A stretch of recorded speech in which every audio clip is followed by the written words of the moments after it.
Qaçırıq. Sö. Yığım. Kimə yığırsan? Kim Polisi. idi olar? Bilirlər bizi.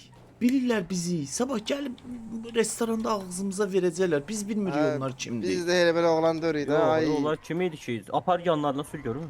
Nə? Heç kim yoxdur buralarda. Aa, polis var, polis. Polis. Hanı? De solda.